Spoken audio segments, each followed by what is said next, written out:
Tidak boleh ya, tapi dosa besar. Dosa besar, makanya bahasan kita masalah itu. Niyaha, dosa besar. Berlebihan dalam bersedih. Seperti tadi saya bilang, niyaha rinciannya adalah tampar muka, pukul badan, tarik rambut lah, sobek-sobek baju, gitu-gitulah. Ya.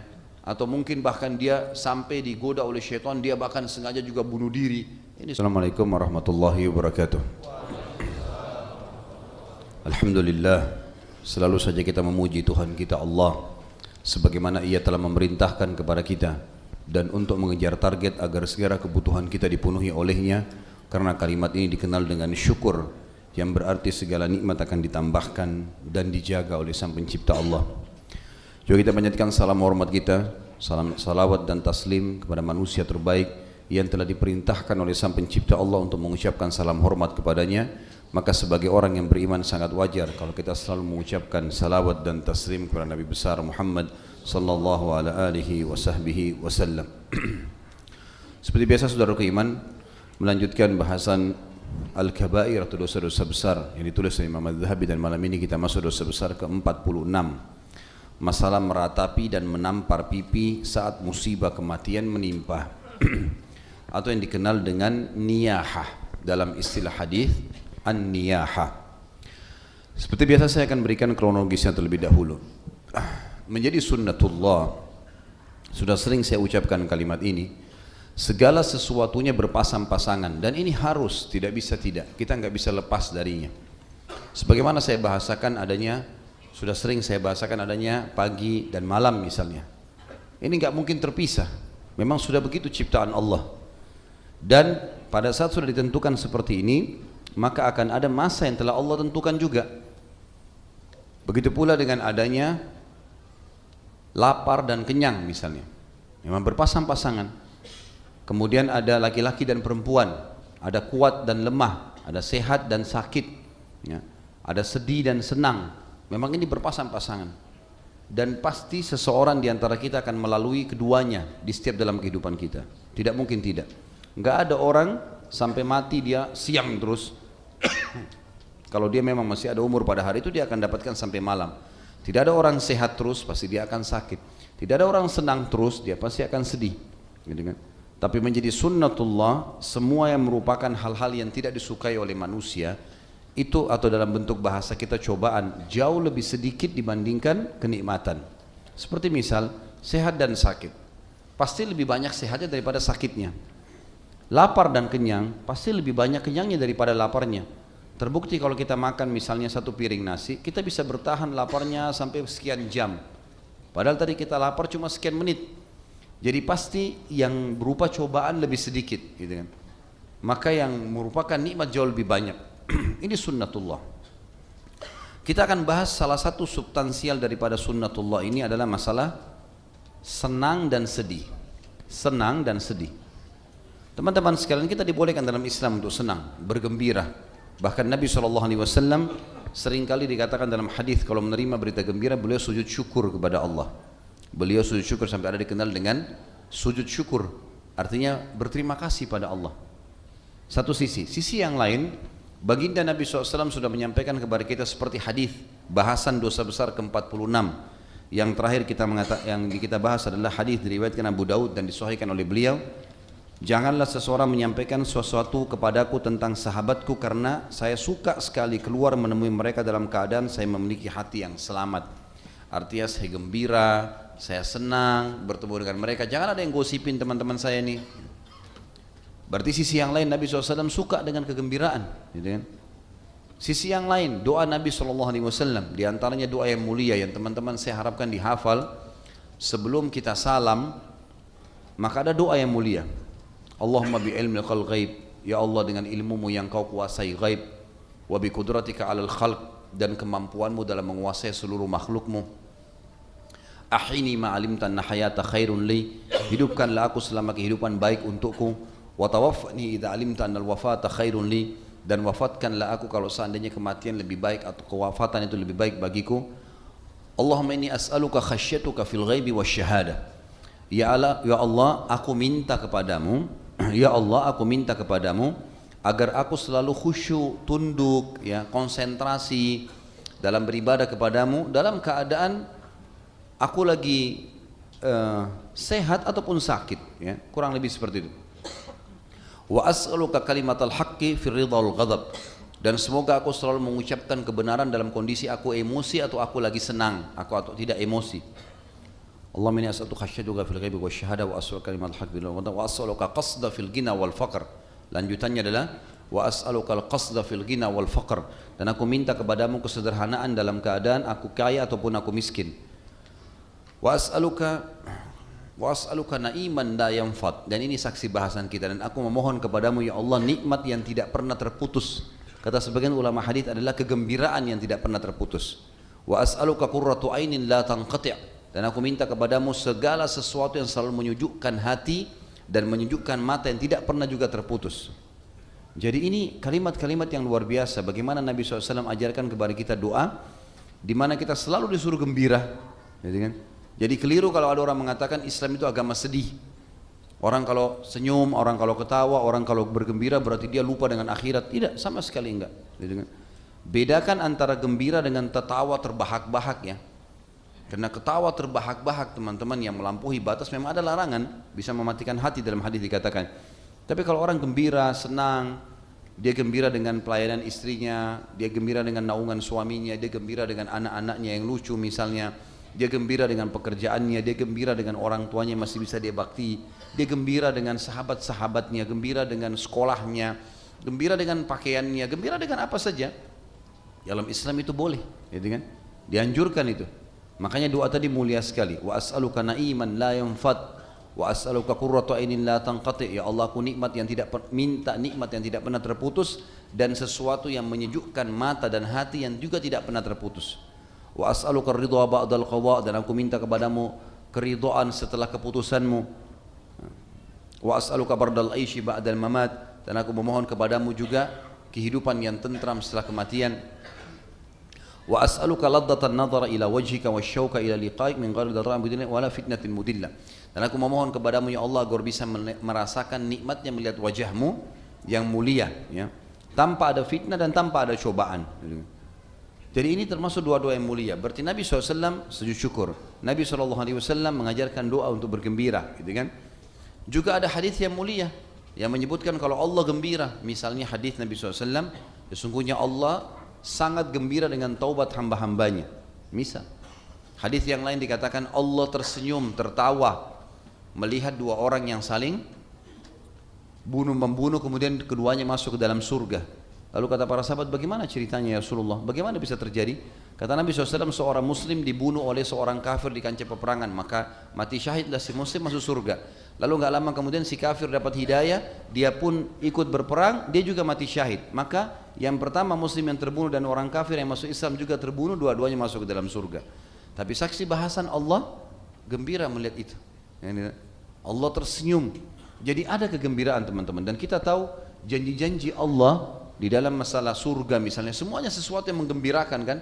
Istana yang mewah, baju yang mewah, makanan yang luar biasa, umur yang tidak pernah lagi ada habisnya, nggak ada buang air besar, nggak ada buang air kecil, semuanya kegembiraan. Dan para ulama menukil kepada kita perkataan, bagi orang-orang beriman memang ada kegembiraan dalam hatinya. Dalam arti kata gembira ini senang, tentram, dalam keadaan dia susah atau dia senang, dia selalu saja tentram. Sampai Ibnu Taimiyah rahimahullah mengatakan, kalau seandainya raja-raja yang kafir itu mengetahui bagaimana ketentraman hati kami dengan keimanan ini, maka pasti mereka akan cemburu dan mereka akan membelah dada-dada kami untuk merebut kegembiraan itu. Jadi memang ada kegembiraan bagi orang beriman. Jadi sekali lagi teman-teman, saya ingin mendobrak sebuah pemahaman. Kalau orang mulai iltizam, mulai ke agama, ya, mulai ikut pengajian, mulai tutup aurat yang rapi, mulai meninggalkan hal haram, berarti dia sedih. Enggak, keliru itu. Sama sekali tidak. Justru sekarang antum punya kegembiraan yang sebenarnya, ya, kegembiraan yang abadi. Kenapa? Karena kita kalau dapat nikmat kita bersyukur, kalau kita dapat cobaan juga kita bersyukur, tetap kita jalani. Itu kegembiraan sebenarnya. Puncaknya di situ. Puncaknya di situ. Baik, sekarang kita bicara tadi masalah senang dan gembira dalam Islam. Sekarang ada juga lawannya, sedih. Ada saatnya orang sedih. Memang begitu. Seperti misal contoh, Nabi SAW pernah pada saat meninggal Ibrahim anaknya, Itu Nabi SAW menangis.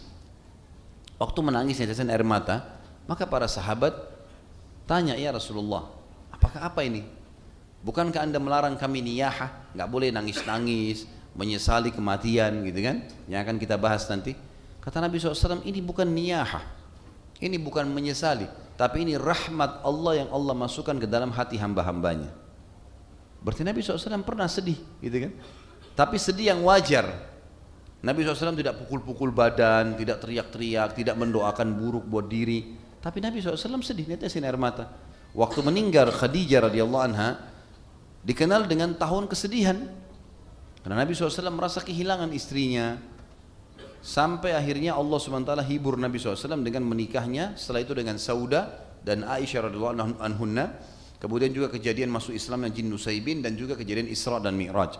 Tapi Nabi SAW pernah sedih. Nabi SAW pernah sedih juga pada saat meninggal pamannya Abu Talib dalam keadaan kafir. Maka beliau sedih sampai turun firman Allah Subhanahu wa taala, "A'udzubillahi minasyaitonir rajim, innaka la tahdi man ahbabta, walakin Allah yahdi man yasha."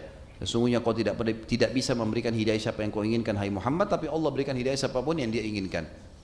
Nabi SAW pernah sedih waktu melihat Hamzah terbunuh di perang Uhud.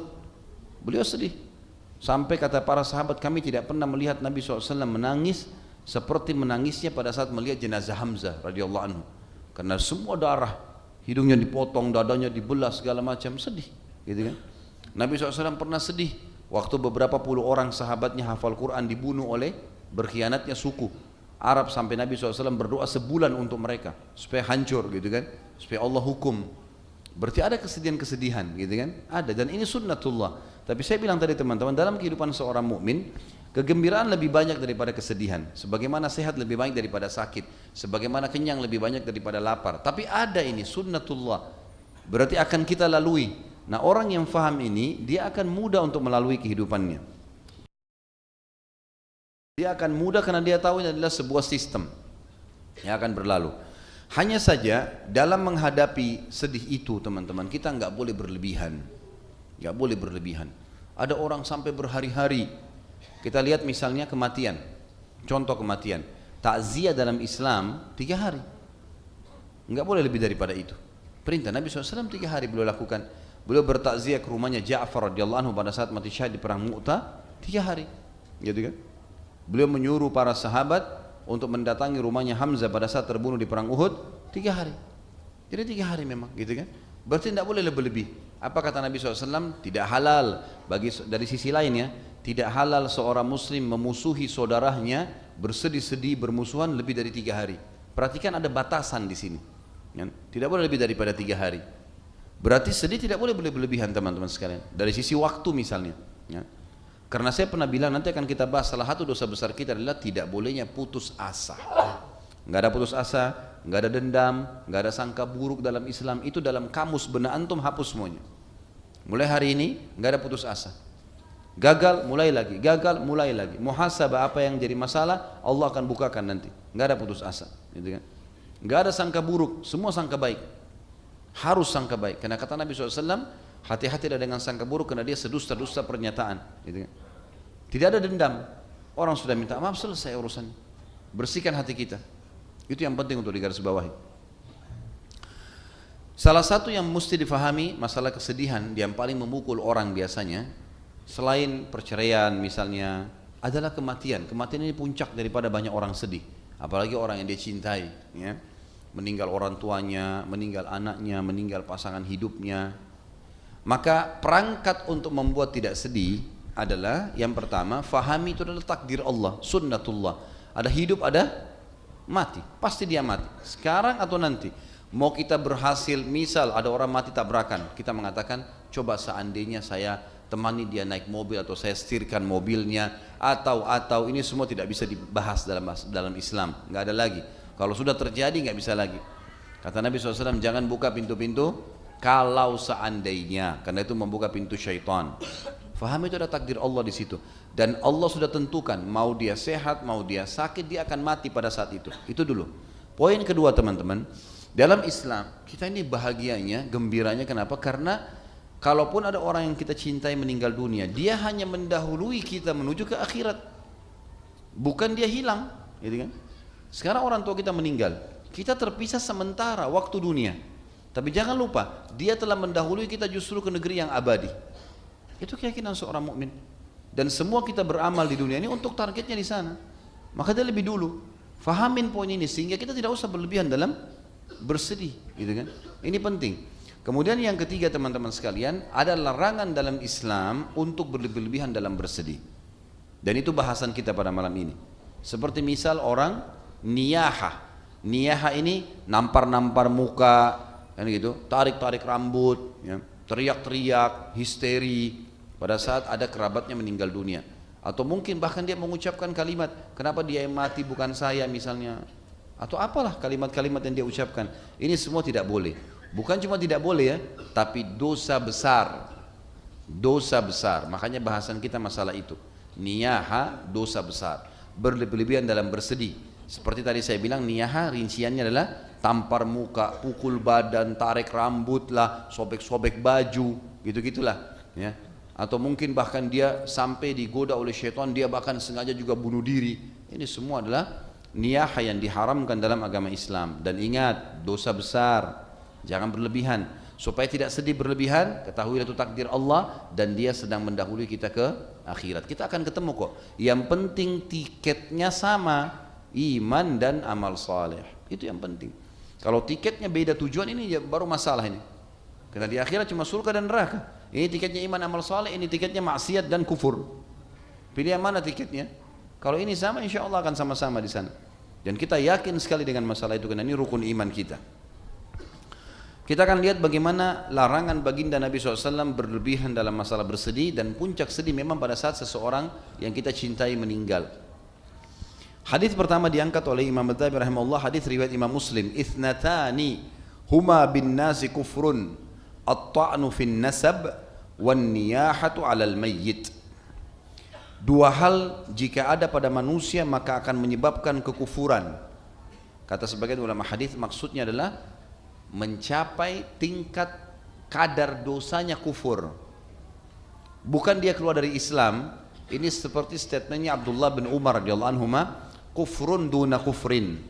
Maksudnya sampai pada tingkat kadar besarnya dosa kufur tapi belum sampai kafir. Kadang-kadang ini digunakan juga dalam bahasa Arab ya. Makanya dikatakan sini oleh Nabi SAW, dua hal jika ada pada manusia maka akan menyebabkan kekufuran. Maksudnya dia akan sampai pada kadar dosa kekufuran, yaitu menghina nasab, menghina jalur nasabnya sendiri. Nanti akan ada bahasan sendiri itu tentunya. Dan yang kedua, meratapi mayit. Ini yang tadi saya bilang, meratapi adalah tadi pukul-pukul badan, tarik rambut, apa dia mengucapkan kalimat-kalimat buruk buat dirinya sendiri, buat keluarganya. Ini semua adalah meratapi namanya. Dan ini berarti dosanya sampai pada tingkat kekufuran. Yang kedua, dalam hadis riwayat Muslim yang lain, kata baginda Nabi SAW, an-naihatu idza lam tatub ulbisat dir'am min jarab wa sirbalan min qatirani yaumal qiyamah. Orang yang meratapi mayit apabila tidak bertaubat sebelum meninggal, niscaya kelak pada hari kiamat akan dibangkitkan dengan mengenakan jubah yang terbuat dari aspal panas dan baju besi yang berkarat. Kenapa kok begitu tegas teman-teman sekalian? Karena Allah yang menciptakan kita sudah tahu, nggak usah kamu berlebihan. Syaitan akan tunggangi kesedihanmu yang berlebihan itu. Syaitan itu teman-teman paling suka kita sedih berlebihan, kita sangka buruk yang berlebihan, ya, kita dendam, itu paling suka dia. Putus asa, merasa kita nggak bisa lagi bekerja, nggak mungkin, kan gitu. Hati-hati teman-teman. Pernah ada sahabat Nabi lagi sakit keras orang tua. Apa kata Nabi SAW? La ba's tahur insyaallah. Enggak apa-apa, ini akan jadi pembersihan dosamu kok. Apa orang itu bilang? Orang tua. Dia bilang, ya Rasulullah, bagaimana bisa orang setua aku bisa sembuh dari penyakitnya? Apa kata Nabi SAW? Kalau gitu seperti yang kau ucapkan. Kalau tadi saya doain kebayang, kalau nggak mau, nah sekarang terserah kamu deh. Mau doa buruk ya silahkan. Akhirnya orang itu betul-betul tidak sembuh, gitu kan? Jadi sini teman-teman perkataan baik. Dari kamus benak kita ini semua teman-teman hapus statement atau pernyataan buruk. Enggak ada sudah dalam Islam. Dalam hadis yang lain kata Nabi SAW, saya tidak suka dengan putus asa. nggak boleh ada umatku putus asa. Tapi saya suka al-fa'al. Maka para sahabat mengatakannya, Rasulullah, apa itu al-fa'al? Kata Nabi SAW, kalimat optimis. Bisa, mampu. Ya. Selalu kita ucapkan teman-teman. Jadi jangan bilang, saya nggak bisa, anak saya kayaknya nggak sembuh, istri saya kayaknya nggak bisa baik, suami saya kayaknya susah berubah. Ini jangan diucapin ini. Kamus antum buang semua itu. Caranya adalah, insya Allah dia baik, insya Allah dia berubah, insya Allah nanti rezeki saya terbuka. Insya Allah saya bisa menjadi orang kaya, insya Allah saya bisa menjadi orang sukses. Selalu begitu. Dan itu jadi doa. Itu jadi doa. Jelas ya? Jadi hati-hati dengan kalimat-kalimat seperti ini. Nah, kebanyakan orang putus asa, orang meratapi mayit begini, akhirnya diucapkan kalimat-kalimat yang buruk. Padahal Allah sudah suruh kita berbuat baik, bersangka baik. Orang yang mati pun hanya mendahului kita saja. Dan Allah lebih sayang dengan dia kok. Sekarang teman-teman, apa andil antum di orang tua antum, atau apa andil antum di anak-anak? Anak kita lahir, ya wajahnya begitu, ya kulitnya begitu, ya sudah terima itu anakmu. Kita lahir, ini orang tua kamu, ini ibu kamu, ini ayah kamu. Kita nggak bisa milih. Ini ibu kamu, ini ayah kamu. Nggak bisa kita milih. Apa andil kita di mereka? Kita seperti semua masuk sebuah sistem, ini anak, ini ayahmu. Kan gitu. Tidak ada andil kita sama sekali. Bahkan di diri kita sendiri kita nggak ada andil. Apa andil kita di selai rambut kita? Nggak ada. Kita bisa buat rambut kita tumbuh? Nggak bisa. Nggak bisa sama sekali. Nggak ada andil. Ada andil kita di satu gigi kita? Nggak ada andil sama sekali, nggak ada andil. Satu helai bulu hidung, satu kuku, nggak ada sama sekali. Atau sedikit potongan kulit kita, sama sekali nggak ada. Berarti Allah pencipta kita lebih tahu teman-teman sekalian. Makanya dia larang. Dan umumnya kata para ulama, larangan-larangan yang tegas dari sang pencipta Allah, karena Allah sangat tahu itu akan membinasakan hambanya, maka dia larang dengan tegas. Seperti kasus masalah ini ya. Jadi tidak bolehnya orang berlebihan dalam meratapi mayit, karena memang dia sudah menuju ke Tuhannya. Sekarang kamu lakukan. Kalau ada masalah dalam Islam, solusi. Masalah, solusi. Jangan pikir lagi kenapa terjadi. Rumah terbakar, solusinya apa? Siram, telah memadam kebakaran. Jangan teriak. Rumah hangus, suara habis. Gitu kan? Lah ya, nggak ada gunanya. Apa solusinya? Kita ban mobil pecah, ban motor pecah, solusi apa? Nggak usah tatap dulu bannya, kenapa pecah, kenapa. Udah langsung solusi, selesai, cepat. Kan gitu. Seperti itu dalam Islam memang. Kalau terjadi sudah selesai, apa jalan keluarnya? Apa masalahnya? Nanti jangan terjerumus lagi, iya. Tapi sudah terjadi. Baju kita terlanjur kepercik air, sudah ini kepercik. Solusinya apa? Untuk apa kita bahas lagi? Kalau seandainya saya tidak lewat di situ, kalau mobil itu tidak lewat, ini kalau seandainya membuka pintu syaitan. Solusinya apa? Selesai. Ya. Jadi nggak usah ratapi, nggak usah masalah terlalu lama, panjang ke belakang ini. Juga Nabi SAW mengatakan di dalam sebuah hadis yang sahih. Hadis ini diputut nomor 3 di situ, ada diriwayatkan Imam Bukhari dalam Kitabul Janaiz dan Imam Muslim dalam Kitabul Iman. Laisa minna man darabal khudud wa syaqqal juyub wa da'a bid'awal jahiliyah. Bukan termasuk golonganku, kata Nabi SAW, bukan umatku, orang yang menampar pipi, merobek pakaian dan memanggil-manggil dengan panggilan jahiliyah. Kata para ulama hadis, panggilan jahiliyah adalah kenapa dia mati, kenapa saya tidak, dia orang baik, dia begini, dia begitu. Penyesalan terhadap kematian orang itu, padahal biar dia nangis, biar dia korbankan apapun, tidak akan pernah hidup. Selesai urusannya memang. Udah saatnya, ajalnya datang. Terimalah itu, gitu kan? Belajar menerima itu teman-teman sekalian. Dan kaidah syar'i yang pernah saya jelaskan, jadikan prinsip hidup. Di dalam tubuh kita ada dua perangkat yang berpengaruh, perasaan dan akal. Perasaan harus tunduk dengan akal, dan akal harus tunduk dengan syariat. Perasaan kita sedih kalau keluarga kita meninggal, hadapkan dengan akal, ini sudah meninggal, oh ini berarti akal kita akan memberikan jalan, itu sudah mati, nggak bisa ngomong lagi, hukum apalah, dikubur, setelah selesai, akal akan berikan kita banyak opsi. Lalu kemudian akal dikontrol oleh syariat. Akal dikontrol oleh syariat. Syariat akan memandu kita. Oh ternyata dia cuma pindah alam. Kita akan ketemu, yang penting tiketnya sama dan yang sudah saya jelaskan tadi. Jadi dilarang oleh Nabi SAW di sini. Kebanyakan orang di sini menampar pipi, merobek pakaian, terjadi pada kaum wanita. Kata ulama terjadi pada kaum wanita. Dan ini memang hadis-hadis ini keluar di Madinah pada saat ada beberapa orang wanita melakukan ini. Mereka menampar-nampar pipi, mereka merasa kesedihan, merobek baju yang berlebihan.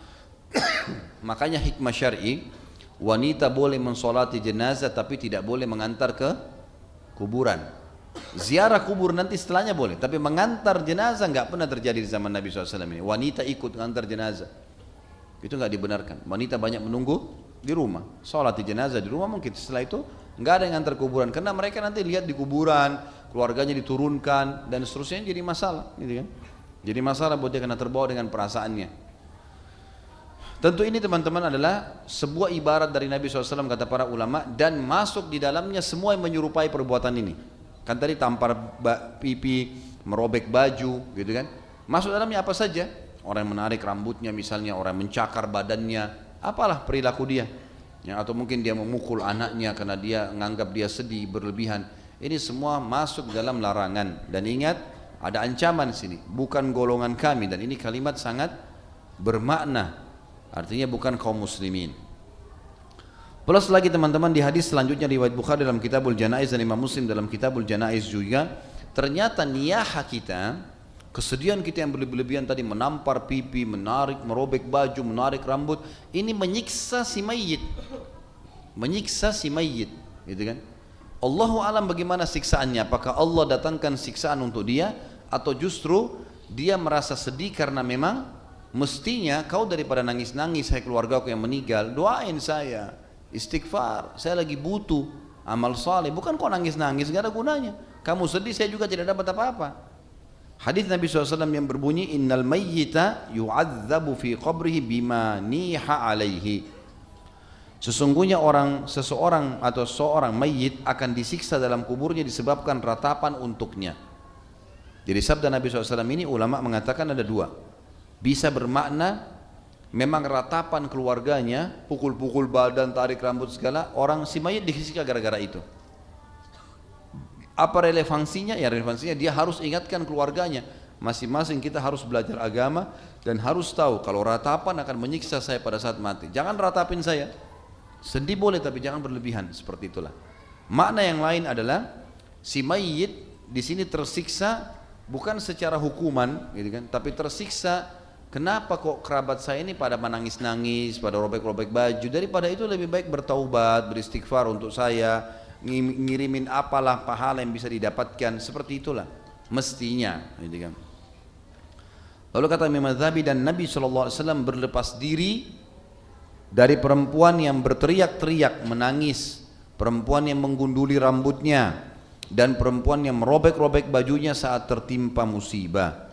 Dan ini diriwayatkan oleh Imam Bukhari, riwayat ini dalam Kitabul Janaiz juga, dan Imam Muslim dalam secara mausul dalam Kitabul Iman, ya.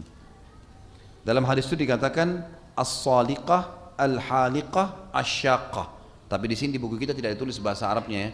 Nabi SAW melaknat wanita yang menjerit-jerit ketika ditimpa musibah dan mengacau, ya, atau ada mengalami kekacauan, atau wanita yang menggundur rambutnya ketika mendapat musibah, dan wanita yang merobek-robek bajunya. Dan ini kita lihat banyak sekali di Indonesia ada gitu. Ada orang wanita yang sedih maka dia gundur rambutnya, gitu kan. Dan ini semua tidak dibolehkan, apalagi memang wanita tidak boleh menggundul kepalanya. Yang boleh hanya satu-satunya pada saat bayi baru lahir. Selain daripada itu tidak ada menggundur rambut. Tidak ada menggundur rambut. Setelah itu harus disunnahkan, dipanjangkan, apalagi kaum wanita. Sunnah Nabi SAW adalah memanjangkan dan merawat rambut, bukan malah menggundulnya. Sama merobek baju, mubadzir, untuk apa ini? Gitu kan?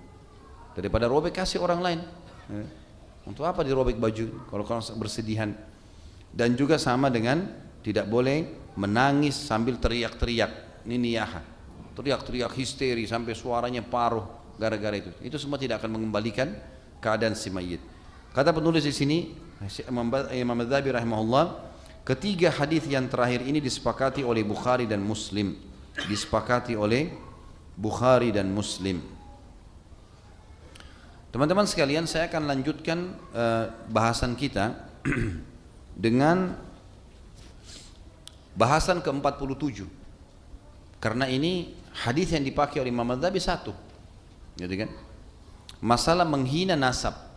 Masalah menghina nasab. Jadi bahasan malam ini ada dua, ya. Karena Imam Adz-Dzahabi mengangkat hadis yang tadi kita bahas yang pertama, hadis riwayat Muslim dan sudah dijelaskan sebelumnya.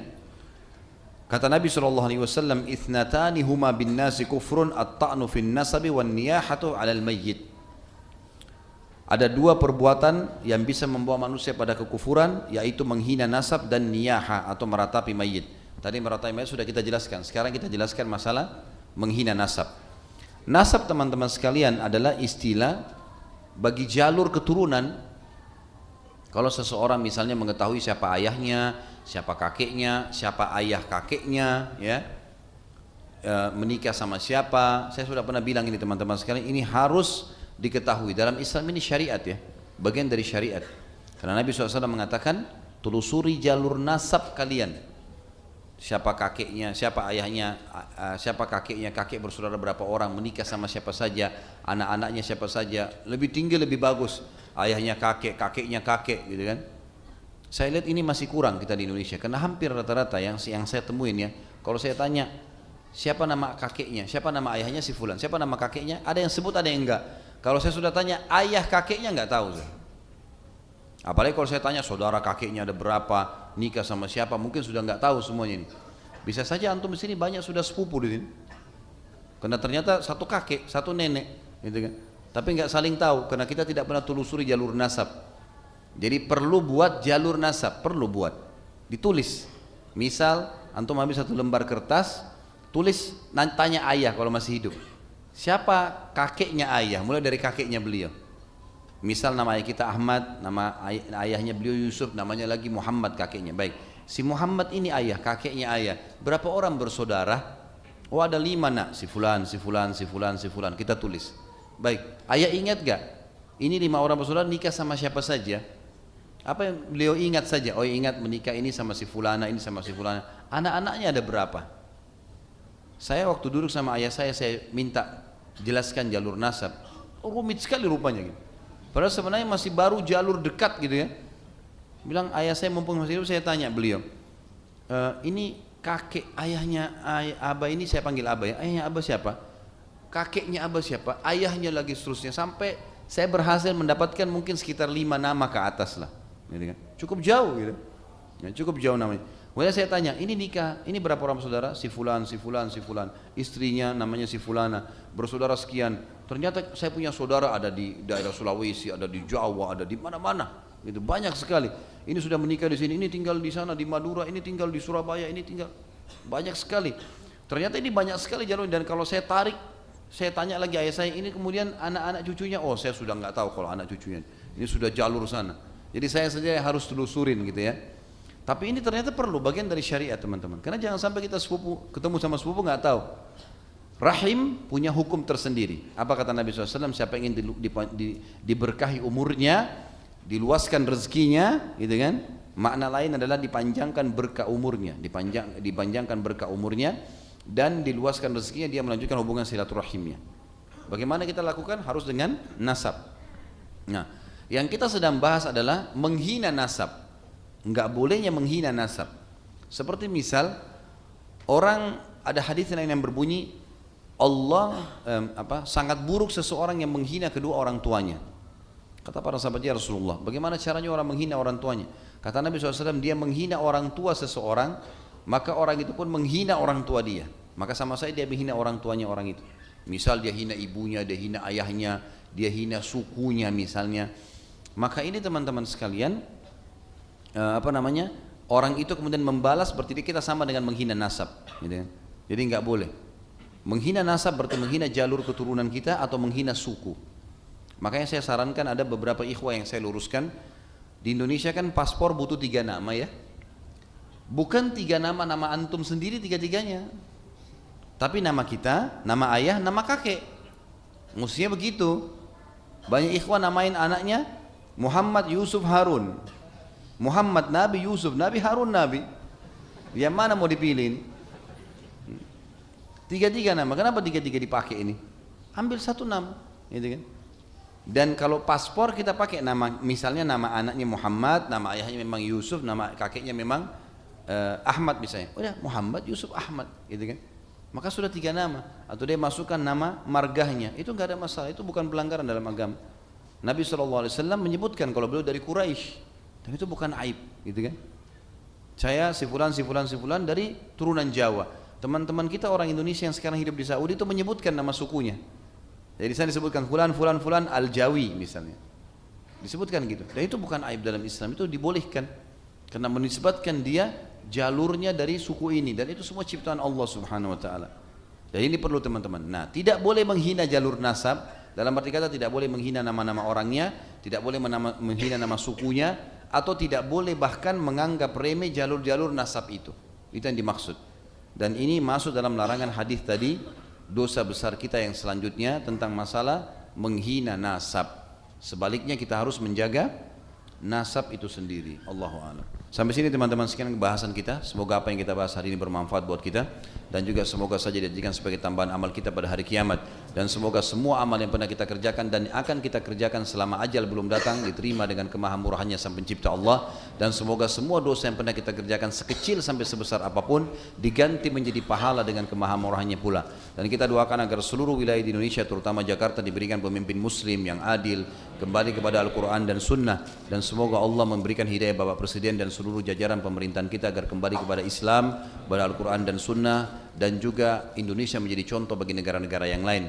Dan kita mendoakan juga saudara-saudara kita di Palestina, di Syria, di Yaman, di Irak, di Myanmar, terutama di Halab sekarang, di kota di Syria yang lagi diserang. Semoga saja Allah SWT ikhlaskan niat mereka, terima para syuhada mereka, muliakan Islam di tangan mereka dan tangan kita semua, dan Allah berikan kemenangan mereka dari musuh-musuh mereka, serta Allah partisipasikan kita bersama mereka di pahala baik dengan doa, dengan harta juga dengan jiwa kita.